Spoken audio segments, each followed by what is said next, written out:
What's up, everybody? Welcome to the Action Network podcast. I'm your host, Chris Raybon, and this is your NFL Week 11 betting preview.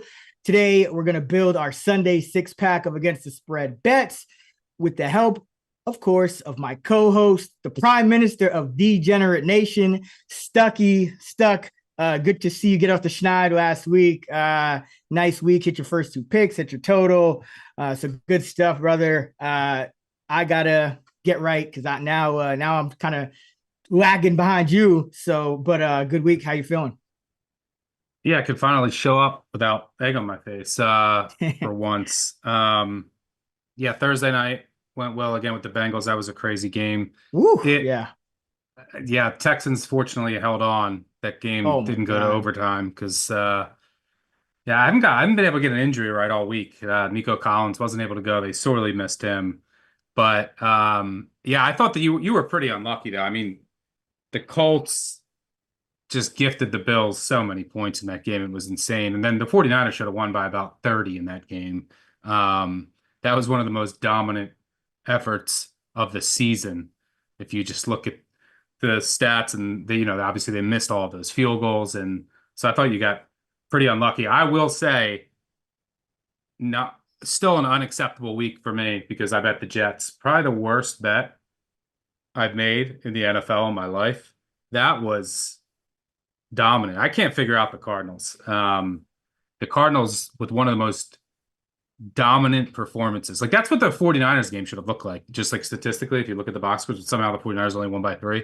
Um, the Cardinals were a wagon. That was that at least last week they were. That was as humiliating of a loss as you'll see. Every time they snapped the ball, it was a first down. Okay, they never had to go to third down.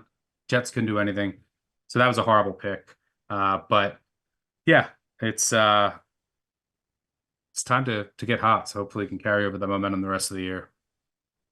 All right, let's start with Thursday night football. Got a good game this Three good week. games this week, by the way. Last week the games were so bad. Like from Ravens Bengals was great. And then oh my God, it was so boring on Sunday and Monday. This week we got this game that we're talking about in a second, and then Chiefs, Bills, and Ravens, Steelers. So three really good games because there's just, I mean, this goes back to what I was saying before. There's just so many bad teams this year. I mean, the AFC, almost half the AFC is in a state of disarray. Colts, Patriots, Browns, Jets, Titans, Jaguars, Raiders. Like, where are those teams headed right now? But this week, we get like three playoff caliber games, which I'm excited for. Yeah, and the one on Thursday night, Commanders at Eagles. Eagles favored by 3.5. The total is 48 and a half. Looks like Washington's going to be without its kicker, Austin Seibert. Again, still no Marshawn Lattimore.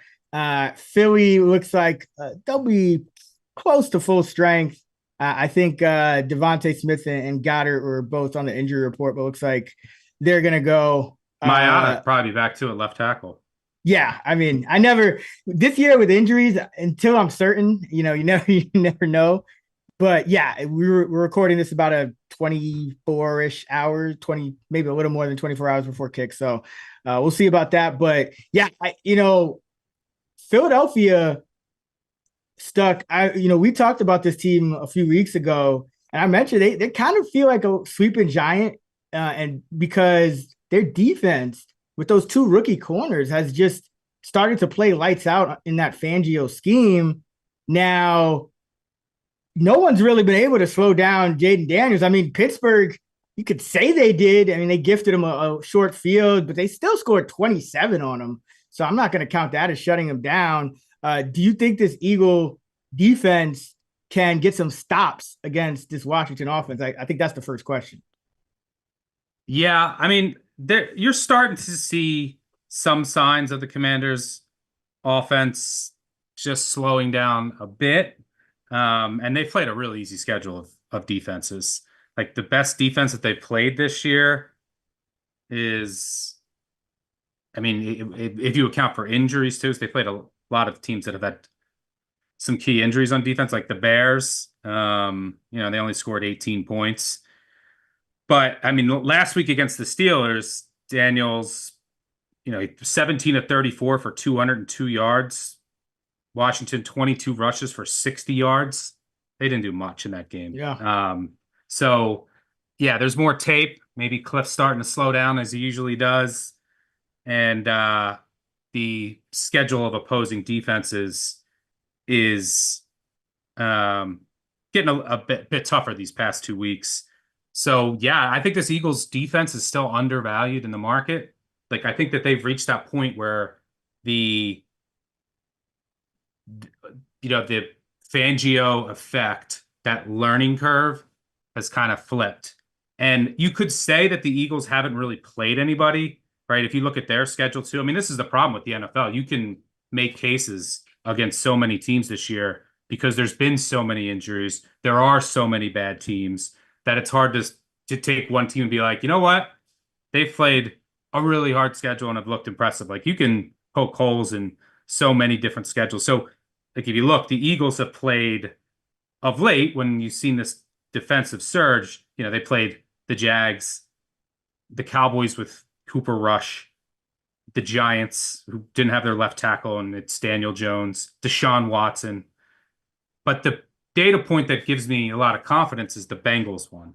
When they went to Cincy and they completely shut down the Cincinnati offense on the road. I mean, Cincy had under 3 yards per carry. Burrow threw it 37 times for 222 yards. So that gives me confidence that this defense is trending up. And by the way, I think I told you it was I called it. I always said Dejan. I heard It's on this DeJean, like yeah. mic'd up. Someone was like singing to him. One of the was like Dejan. I forget what, but I think it is Dejan. He's both their rookie corners are playing really well. So yeah, I think the Philly defense can hold its own here. I make this around 3.5-ish. By the way, like home field advantage this year is playing around, I don't know, 0.7, 0.8 Yeah. overall on average. Less than a point. Yeah, for what it's worth.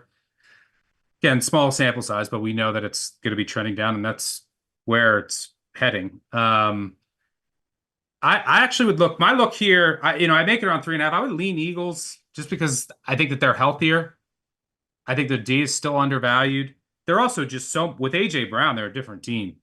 I mean, they're averaging 30 points per game with AJ Brown. They're 6-0 in those games. They're only averaging 17 without him. They're 1-2. So I think the offense is a bit undervalued as well. But so I would lean the Eagles, but I would definitely need 3 to play it. I think my look here in this game is the under. It does hurt that Lattimore's not playing. He would be helpful against Brown in particular. But I think this will be a slower pace game, a run heavy game. And I just mentioned one of the reasons I was on that Dallas under last week is I thought the Eagles defense was undervalued. And again, injuries never worked. Everyone ended up playing in that game. Like all the receivers that I thought could be I out. think Goddard caught a touchdown. Like, yeah, Yeah. Goddard, probably CeeDee Lamb was in there, but luckily the Cowboys couldn't Cooper do Rush anything. and Trey Lance. Yeah, the game got shut down. Got a bit fortunate there. But yeah, I think slower pace game, divisional game with big implications. I think you could see both teams a bit tight early. But the Washington defense is definitely playing better. And I think that this Eagles defense will hold its own. So I think that like the way that this game sets up and how it's going to be played pace wise, how rush heavy it'll be. And then you got to take into account Washington's injuries along the offensive line. Not sure what the statuses are, who's going to go, but they have a number of guys that are banged up. Even if they do go, might not be 100%. So the protection, which has been much better than anticipated, especially if they're down a couple guys or up front on a short week, that's not ideal. So that could hurt the Washington offense. So yeah, 48.5 divisional game outdoors. I think the look here is the under. Yeah, it's kind of one of those games where, I've been loving Philly, but at 3.5, it almost feels like you take Washington, and at 3, it feels like you take Philly. That's just kind of how I would play it. I don't really see an edge, too big of an edge on either side. I still want to see this Eagles defense go against this kind of offense. They went against a Joe Burrow offense, which is very impressive, but it's not, the quarterback's not moving around like this, because all your coverage, I mean, yeah, Terry McLaurin, but after that, like, what are you wasting? It doesn't matter if you're lights out against Noah Brown. It's not hard, unless you're the Chicago Bears, you're not giving up a ton of production to Noah Brown anyway. So this could still be a pretty close game, but like you said, some of the things for Washington are just kind of trending the wrong direction. Like, you're without your kicker, short week. You're without some, your old line is a little banged up.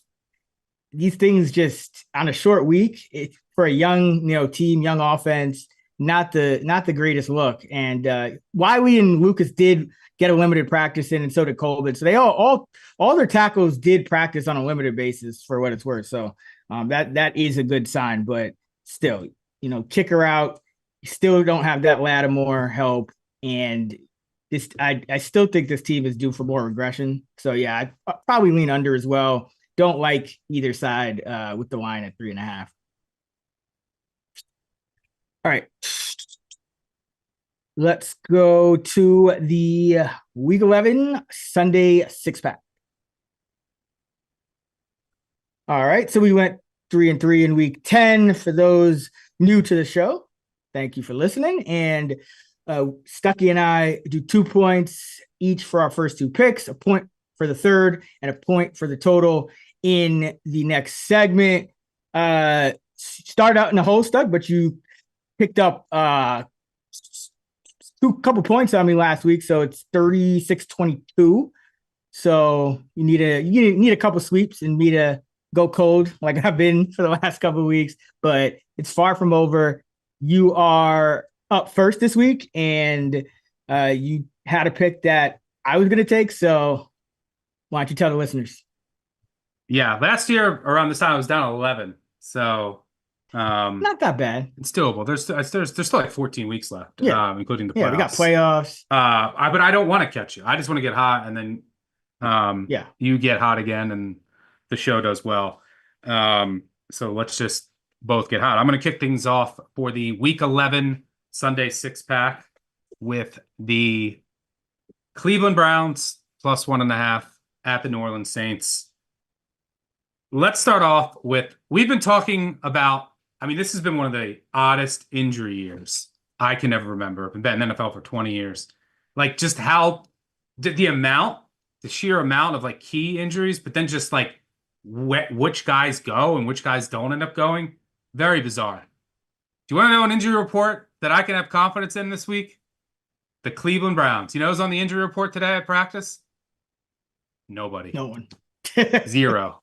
Clean bill of health, nice. Which is pretty amazing in Week 11. Defense obviously doesn't have JOK. Their star linebackers on IR, and then they traded Za'Darius to the Lions. But other than that, they're fully healthy. They're coming off of a bye, should be healthier. Their secondary had some guys that have been banged up. Their offensive line now fully healthy. Nick Chubb, I think, will really benefit from the extended rest, and he was just kind of ramping up to full speed. That's important because you can run on this Saints team, and this is a Saints team that is beat up. You want to talk about an injury report? There's no receivers. The secondary's beat up. They even had some, their offensive line isn't at full strength. Talked about this last week, and look, I had the Saints last week. Figured they'd come out with the new coach bump with a ton of energy and effort, and they did. But they also got a bit fortunate in that game. Koo missed 3 field goals. They got a couple other 4th down stops in their own territory. And how sustainable is throwing bombs to MVS? I'm not sure. And the difference, and one of the reasons that I was on the Saints last week, is I assumed Carr would have time to make plays. And he ultimately did, because the Falcons just can't generate any pressure. Well, that won't be the case here. You'll have a Browns team, top 5 in the league in pressure rate. this is a team. You're going to have Myles Garrett going up against a rookie for most of the game. Carr's going to be under pressure. Carr's numbers, when kept clean, versus under pressure, night and day. And I mean, who's he throwing to? There's just not a lot of options here. Browns off a bye. I expect them to be focused here. Why? Like, their season's pretty much over. It's Jameis going back to New Orleans. You know he's going to have this team fired up. But and look, they're going to be able to get Chubb going. This Saints defense is extremely vulnerable. You can attack them in various ways, but I think the Browns will be able to get their run game going, which will set up the pass for Jameis. You just have to hope that he doesn't make too many mistakes. But I expect Carr to be under pressure, probably make a key mistake or two. Browns, they have one interception on the year. If you look at like their passes defensed, there's some regression coming. They're going to start to force some more turnovers. So healthy Browns team off the bye. Jameis going back to New Orleans. I'm sure he'll be giving all kinds of crazy speeches, getting this team fired up. But expect Stefanski will have a good script. And yeah, there was nothing I saw with the Saints that they were doing anything drastically different last week. They got a bit fortunate. Came a lot of energy. Nothing really sustainable. They're just so beat up. And yeah, so I like the Browns here on the road, catching 1.5. I think they should be a favorite. Yeah, I like this. I would have taken this if you hadn't. I think that the market is still looking at this Cleveland team as, kind of the team it's been for most of the year, the Deshaun Watson version, with all of the injuries all over the place. Even with trading Smith and, JOK on IR, I think this defense is still a lot closer to where it was last year. Now that it's healthy, same thing for the offensive line. And the Browns defense is the best unit on the field, even without Smith and JOK. Yeah. And remember that on offense, it's not just Jameis. They started to go try to run the more of the Stefanski offense, and he also gave up play calling. So it's like a lot of changes happened in the last few weeks for this Browns team. Offensive line too. I mean, they were down 3 starters at times, and now they're as healthy as they've been. I mean, they're gonna be able to run block, and they're gonna be able to give Jameis time here. Yeah, no, this is this Saints team. I mean, it's not much different than the Saints team that was, catching 3.5 at home to the Atlanta Falcons a week ago that just lost 6-7 in a row before that. This is still that Saints team, just because they got a win under their interim head coach. It's not much different, but this Browns team is different. So yeah, I think the market is kind of out of sight, out of mind too. They're coming off the bye, which is also an edge. So yeah, I like the Browns as well. For my first pick and the second overall of the Week 11 Sunday 6-pack, I'm going with the Cincinnati Bengals plus 1.5 at the Los Angeles Chargers. And for me, a couple of things here. First is when I look at this Bengal offense going against this Charger defense, which the metrics are very good for the Charger defense, but who would they play? Right. Tennessee. So we got Will Levis, Jameis Winston, Spencer Rattler, the Cardinals, which are good. I'll give the Cardinals credit because they look on point for now. And then, Bo Nix, injured KC in the game where Rashee Rice went down and they still didn't have Hopkins and Kelsey wasn't right yet. The Justin Fields Steelers offense, Bryce Young, and the Gardner Minshew Raiders offense. So they've really played nobody like this passing wise, because even Arizona's strength is its run game. Kyler's playing well, but lower volume for Kyler this year. Joe Burrow just put up 679 yards, 9 touchdowns, 1 interception over the last 2 games, 4 sacks for 15 yards in those 2 games combined. And this is with offensive line. This is with tackle issues and no T. Higgins. He's doing this. So I think this Charger defense could have a little bit of a shock to the system here. The Chargers, one thing we know is they love to sit back in zone coverage. They play zone at a top 5 rate. Joe Burrow, 2.2 more yards per pass attempt against zone coverage than against man coverage. Jamar Chase has been tearing up zone this year, over 3 yards per route run. So this is going to be a shootout, if most likely, because the Chargers offense is looking better and it is healthier. with Johnson coming back, Gus Edwards coming back, but that I don't really trust the Chargers to kind of run away with this game at all because the Chargers still going to run the football. So I think the Bengals can win a shootout here. And Joe Burrow as a dog, 19-9 against the spread in his career, 13-5, 72% as a road underdog, covering by an average of 4.6 points per game. And when he's on the road off a loss, 13-3 against the spread, 81%, covering by an average of 4.8 points per game. So Bengals, they'll be desperate here. I think Chargers, just a little bit of a shock to the system defensively. I do think it's a good defense, but they get no pressure. They're 31st in pressure rate, and they just haven't played a passing game like this. So give me the Bengals on the road. Is Higgins going to be back? I don't think so, honestly. I mean, he could be, but I'm acting as if he's not. Like I don't think he is. But I like this. I'll have another take on this game later, but I will say this: a little bonus bet here is I think I'm going to bet the Bengals 50-1 to win the Super Bowl. Here's my reasoning. If you look at the AFC, I mean, it's extremely weak. I just listed 7 teams that are in disarray. I don't see the Colts making the playoffs. So who's going to get that 7th spot? Because if you look and you assume that the Steelers, the Ravens, the Bills, the Chiefs, who am I missing? The Chargers, maybe? Well, I'll get to that. So Bills, Chiefs, Steelers, Ravens, Texans. Yeah, that's 5.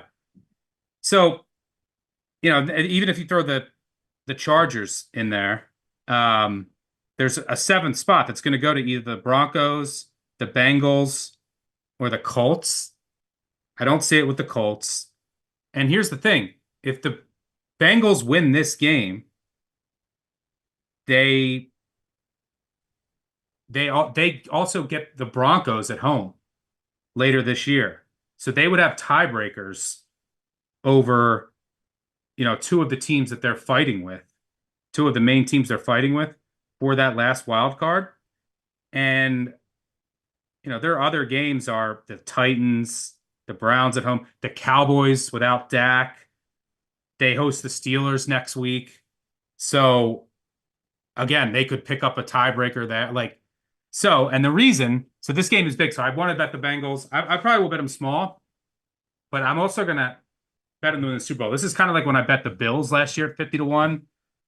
And I mean, look how close they came. It was at the bottom because if you look at those teams in the AFC, who are the only teams that I think could beat the Chiefs in the playoffs?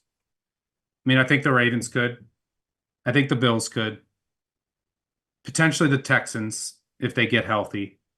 You're going to have to score. You need an elite quarterback to get through the AFC. And the Bengals. The Bengals have done it before. The Bengals should have won in Kansas City earlier this year when they weren't even fully healthy. Like, Burrow is one of those guys that if he gets into the AFC playoffs, that can get through this AFC. Like, the Broncos aren't, the Colts aren't, but if the Bengals can get in, I mean, this is a team that's been so unlucky. Like, they should have won, they could have easily won at Baltimore, should have won at Kansas City. And how many gut punch losses? And you got to remember that both Baltimore games, both Baltimore games, yeah, they should have won. Yeah, so they could be beat 3-0. Essentially the best teams in the AFC. Yeah, they go almost 1 point loss to KC, 1 point loss to Baltimore, and a missed field goal in overtime, 3-point loss to Baltimore. So that's how close they are. Yeah. So, yeah, and their defense is better than the Metros because they had so many injuries. And if they get Brown back, if they get Higgins back, this is a big game for that. So, yeah. I think I want to get out in front of that and bet some Bengals Super Bowl futures. I like it. All right, for my second pick and the 3rd overall, the Week 11 Sunday 6-pack, I am going with the Denver Broncos -2.5 at home against the Atlanta Falcons. Going back to the Falcons fade train, I was super impressed with Bo Nix last week, going up against a really tough defense in a tough environment. I just thought that he looked as competent and as comfortable as he did, as he has all season, just given the circumstances. And here are the circumstances this week. You're going up against a Falcons defense that can't get pressure, a Falcons defense that you can run on. Bo Nix will be able to operate a clean pocket. Sean Payton will be able to implement whatever he really wants to and can run his offense in an efficient manner here. And not only do the Falcons not get pressure, they're going up against the Broncos offensive line that ranks #1 pass block win rate on the year. I think the Broncos can efficiently move the ball all day. Go on the other side of the ball. The Falcons, in control of their division, going outdoors to Denver, non-conference game. That sense of urgency might not be there, but more importantly, Denver can get pressure, and they're going to bring the blitz, and that's how you have to throw Cousins off. So on one side, I have Bo Nix and this Denver offense that's going to be able to operate with a clean pocket, do whatever they want. And then you're going to have Cousins under pressure, under fire, which will inevitably lead to a mistake or two. So I don't show, the most. Look, NFL market's pretty efficient this time of the year. I don't show a ton of value from a power ratings perspective in this, but anything under a field goal, I like because of the matchup. Surtain can take away London. This Denver defense will get pressure. Atlanta just won't. So I like Denver to get it done at home. Give me the Broncos -2.5. I like it. I need one more win for that Broncos win total to go over 5.5. And also the Panthers are still alive somehow. So feeling Panthers good about, got a shot. Yeah, I had the Giants under and the Panthers over. So all of a sudden with that Munich game, I'm back. But yeah, Panthers. The Panthers can.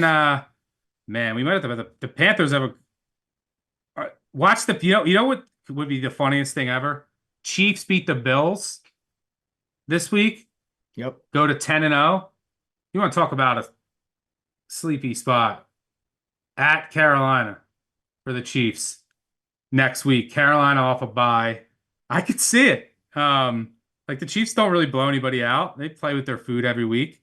But the Panthers, for those that bet that win total, they get the Cowboys at home, who are on quit watch and won't have Dak. So that could be a win that, and then they got the Falcons in the last game of the year. Maybe Falcons have the division wrapped up playing for nothing. So yeah, it's definitely got a shot. All right. Yeah, no, I'm feeling real good about it. But for my second pick of the week 11 Sunday 6-pack, the fourth overall, I'm going with the Minnesota Vikings -5.5 against the Tennessee Titans. Your Tennessee Titans, Stuck. And this Have they covered this year? Yeah, they covered once. I believe they're 1-8 against the spread. Oh, the Miami game. Yeah, the Miami game. They blew them out. But so here's why I like Minnesota here, and this is a little bit uncomfortable. You're laying essentially a touchdown on the road after the Vikings just sweatwalked through a pretty similar AFC South road matchup last week. But that's kind of partly why I like the Vikings in this spot. The Titans have been unlucky this year, but it doesn't really get much unluckier than the Vikings last week. I mean, this team put up the two weirdest dogs to cover all year were last week, the Vikings and the Bucks, who got destroyed. Yeah. But somehow covered. Yeah. So this is just me betting on positive reversion to the mean for a Minnesota Vikings team that has a couple of things going for it. First of all, last week, like I said, 402 yards on the Jacksonville Jaguars. 2 turnovers, interception in the end zone, an interception at the 2-yard line, and an interception inside the 30. And then you also settle for 4 short field goals. And, every single time down the field, this Vikings team was just going. Now they have TJ Hawkinson back. Their offense it's at full strength. Even Darisaw being out, you went out and got Cam Robinson. So this is all on Sam Darnold. I don't think he's going to commit 3 turnovers in the worst possible place to commit them this week going against the Titans, who, their defense has decent metrics, but you look at who they've played, and when they played real offenses, 34 to Buffalo, 52 to Detroit. I know there was some special teams and other things involved, but still. Well, their special 52. teams is so bad. Like, they're going to give up. Right. That's what cost them the cover last week. And you can give up 27 to the Chargers. You had a backdoor just to get it to 10 late. You gave up 30 to the Malik Willis Packers as well. So, this defense, I'm not really scared of it. No one's like, you look at the secondary, and I mean, what, Baker? I mean, who's covering these guys for these Minnesota receivers? And Tennessee's below average in pressure rate. So, Sam Darnold should be better this week. But then you turn it around, and I think Minnesota, even if they do, kind of sleepwalk through this again, they're going to have some margin for error here, because how's Tennessee moving it? And and what is Will Levis? Remember, we got Will Levis back. And Will Levis against the blitz, against the number one blitz and number one pressure team. Will Levis, PFF grade against the blitz, 28.4, last of 39 qualified quarterbacks. Will Levis, PFF grade against pressure, 27.5, last among 38 qualified quarterbacks. Yeah. Will Levis, passer rating, clean, 92.1, pressure, 47. Essentially cuts in half under pressure. Same thing when he's blitzed, goes from 89 to a 48. So this has been a spot that Will Levis really hasn't seen yet. They complimenting him last week. Oh, yeah, I thought he took better care of the ball. He did some good things. Well, yeah, because the Chargers are 31st in pressure rate. They're a good defense, but they just drop back into zones and kind of, zone you to death, for lack of a better term. This Viking defense will drop back into zones, but they're going to confuse the hell out of Will Levis, because they're also going to get pressure. And this Tennessee offensive line, not very good. So I think that this is kind of a spot where, people probably don't want to touch it, because look what Minnesota did last week. And even the week before, they should have beat the Colts by a lot more. I think there was another interception in the end zone, a couple missed field goals. So Minnesota's been running. Colts had a pick six too. Yeah. So Minnesota's been running pretty unlucky these last 2 weeks. They put up over 400 yards of offense each of the last 2 weeks. They won by 8 and they won by 5. So I think that this is the week where it breaks open. I think they're probably the odds-on favorite to get a defensive score in this one, should get a ton of sacks, and their offense can't possibly be as bad as it was last week, because they're moving the football, and I think they're going to do that again. So give me the Vikings -5.5, like it at -6.2. I don't think this is going to be particularly close. So I'm kind of betting on a blowout here, but like the Vikings in Tennessee. Yeah, I mean, I think the primary handicap here is just how's Levis going to operate behind this offensive line against this pressure. And it's not like they can lean on the run game, because you can't really run on Minnesota. So, yeah, he's going to be in a lot of known passing situations, and that's probably going to lead to mistakes, which in turn could lead to this game getting very ugly. All right, for my third pick and the 5th overall, the Week 11 Sunday 6-pack, I'm going with the Seattle Seahawks +6.5. Haven't bet this game yet. Doesn't matter for the contest, but I'm waiting to see if it gets to 7. It's sitting right at 6.5. I'm taking a bit of a leap of faith here. Now, there is an element of the 49ers that does scare me. Like, they've been, like, they kind of have this Vikings thing, right? Like, they've been dominating some teams, and then the scoreboard doesn't reflect it. They've also gone from, like, the best team in the red zone to the worst. So, like, they have some positive regression coming their way. But I just can't get to this number. We just talked about how home field is, for this season is under 1 on average. For divisional games, it's even less historically. The 49ers were 3.5 point favorites in Seattle a few weeks back in a horrendous spot for the Seahawks. Like they had all that travel and like it was the Monday night game, the short week back home, then the short week on Thursday night. They also were without 3 defensive starters, including Reek Woolen. They had issues along the offensive line, specifically at right tackle. They were just decimated and they were exhausted and beat up. Now, this is a great spot for them on paper. And we've adjusted the line 3 points the other direction. Can't get there. This is an all-in, all-out effort from the Seahawks coming off of a bye.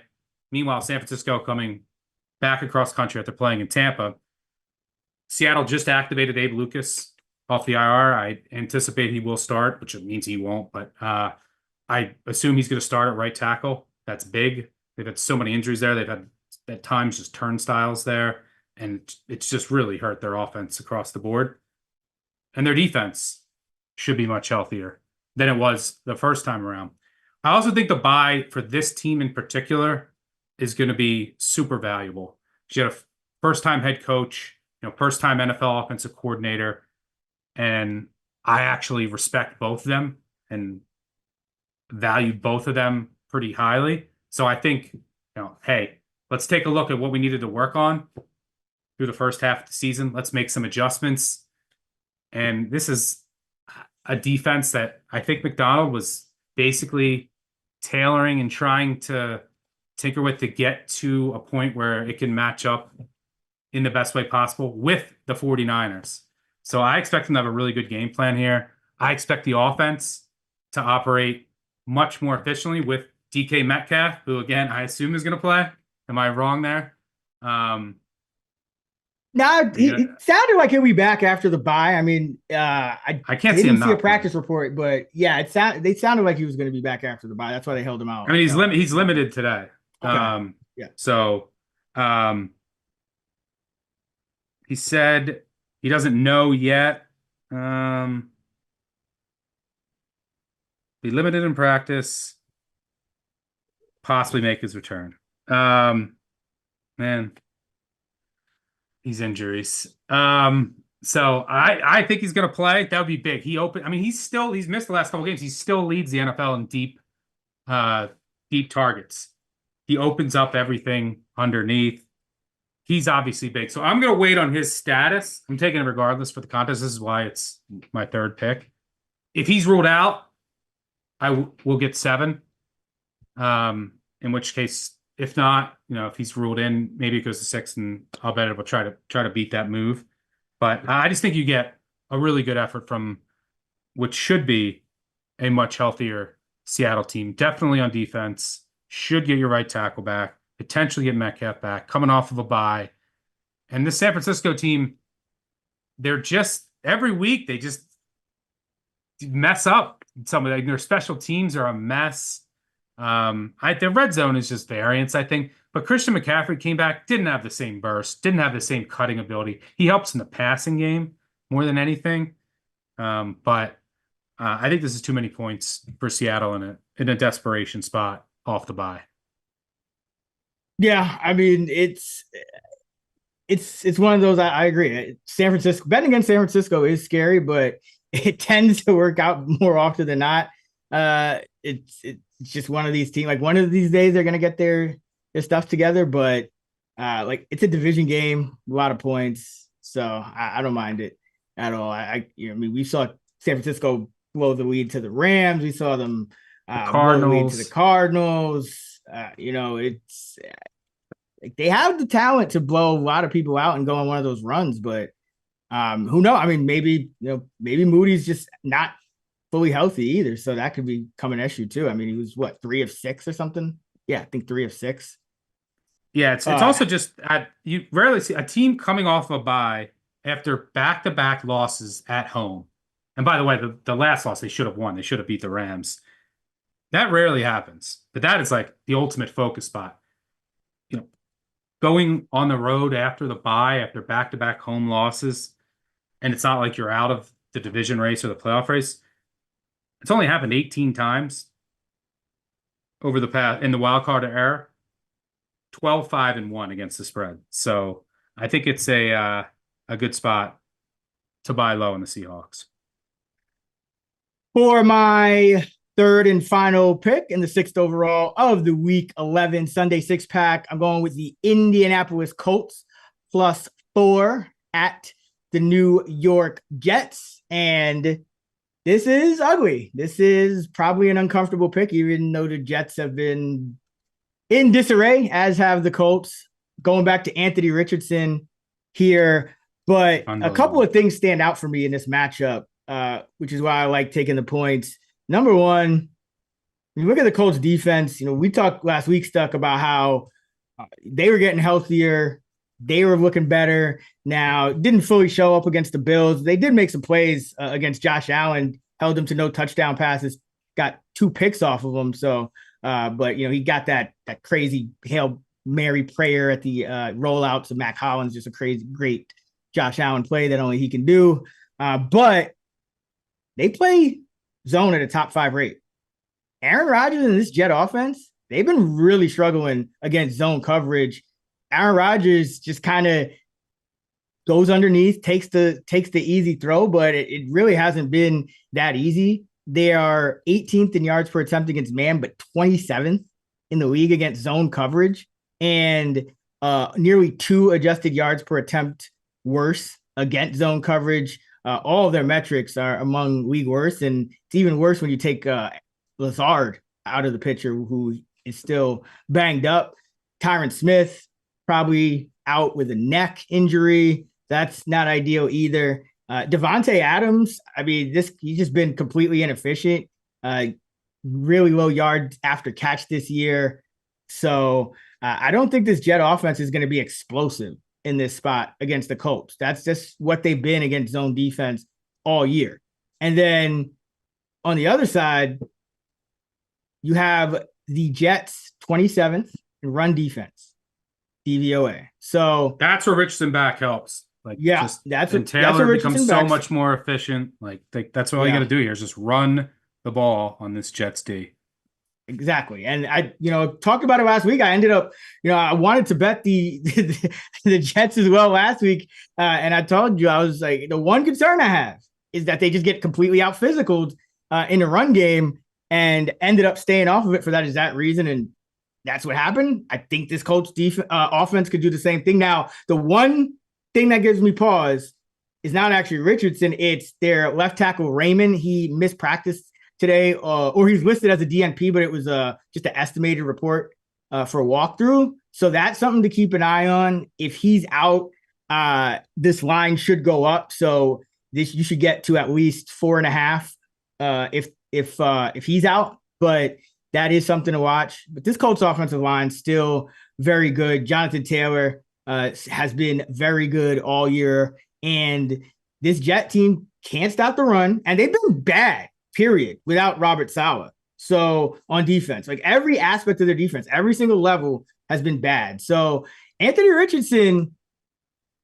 at first glance, I was like, oh man, I kind of was expecting Flacco to go, but Anthony Richardson is 7-3 career against the spread. The Colts have covered in 4 of his 5 starts this season as well. So it's not, just because he can't complete passes, or actually, no, they're 5-1 as his starts.